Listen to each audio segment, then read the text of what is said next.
de loi. Je vous en remercie. Merci. Thierry Benoît, UAI. Merci, Monsieur le Président. Mon cher ministre, Monsieur le rapporteur, j'allais dire heureux de vous retrouver pour parler d'agriculture au nom du groupe donc, UDI, Agir et Indépendants.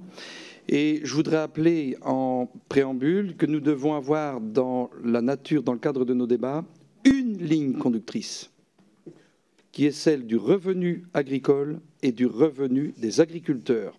Je rappelle que c'est ce qui a présidé à la mise en œuvre des États généraux de l'alimentation.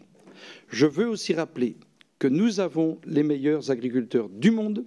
Ce sont de grands professionnels, des gens honnêtes qui, depuis 50 ans, ont répondu à toutes les attentes de la France et de l'Union européenne. Ils ont produit de la quantité, ils ont produit de la qualité, ils ont répondu à la sécurité sanitaire, répondu à la sécurité alimentaire, répondu aux questions environnementales. Ils ont tout fait. Et aujourd'hui, vous créez donc ce texte avec comme titre 1, les relations commerciales. Concernant les relations commerciales, au nom de mon groupe, je pense que l'expression appropriée est moralisation des relations commerciales. Parce que je considère que depuis 50 ans, dans notre pays, quels que soient les gouvernements en place, nous avons laissé la part belle à la grande distribution et ils sont même allés jusqu'à se structurer en centrales d'achat, se partageant à 4 l'essentiel du marché, ce qui explique qu'en 2016, avec Charles de Courson et Philippe Vigier, nous avions déposé un amendement que nous remettons sur la table et dont nous voulons redébattre et ouvrir la discussion, c'est dissiper l'oligopole représenté, s'il vous plaît, dissiper l'oligopole représenté par les 4 grandes centrales d'achat de manière triviale, dynamiter ce cartel qui fait du mal aux agriculteurs français. Je crois qu'il faut le dire et il faut que dans l'hémicycle, en commission naturellement, mais aussi dans l'hémicycle, nous puissions rouvrir ce débat avec des résultats concrets. Nous souhaitons aussi, consécutivement à la volonté de contractualisation, réaffirmer le rôle des organisations de producteurs et des associations d'organisations de producteurs, notamment dans le cadre des négociations, des discussions, et qu'ils aient un rôle élargi à une dimension commerciale, puisqu'on parle de prix et de partage de richesses et de valeur ajoutée.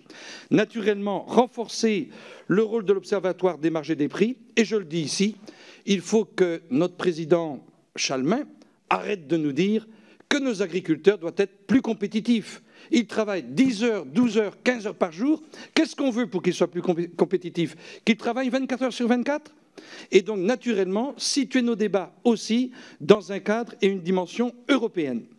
Concernant le titre 2, l'alimentation et la qualité de l'alimentation, je vais le dire ici tout de go, si l'ensemble des Européens et si l'humanité avait à sa disposition une qualité de produits agricoles et de denrées alimentaires comme les agriculteurs produisent, ce serait extraordinaire. On peut certainement avoir des pistes d'amélioration, mais je mets en garde, j'ai écouté très attentivement les débats de la Commission du développement durable. Je mets en garde quant aux charges que l'on peut faire peser sur l'agriculture, sur les agriculteurs, la question de compétitivité, la question de concurrence, notamment vis-à-vis de nos amis européens, et donc, par déclinaison, la question du revenu agricole. Parce qu'on peut se faire plaisir, on peut être dans les déclarations d'intention, mais il faudra qu'au cours des débats, on nous précise ce qui est de l'orientation et ce qui est du normatif ou du réglementaire. Je pense par exemple, lorsqu'on lance en pâture 15% de surface agricole utile bio, est-ce que c'est une déclaration d'intention, du normatif ou du réglementaire?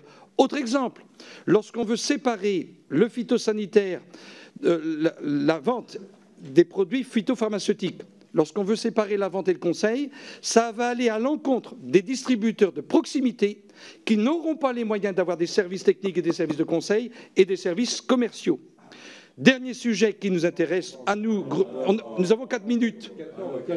Je rappelle que les prédécesseurs ont eu un petit peu plus de 5 minutes, Monsieur le Président. Je ne veux pas abuser, mais il y a eu... Le groupe UDI, Agir et Indépendants proposera un titre 3, mesures de simplification, car nous souhaitons que nous soyons des acteurs de la simplification. Merci.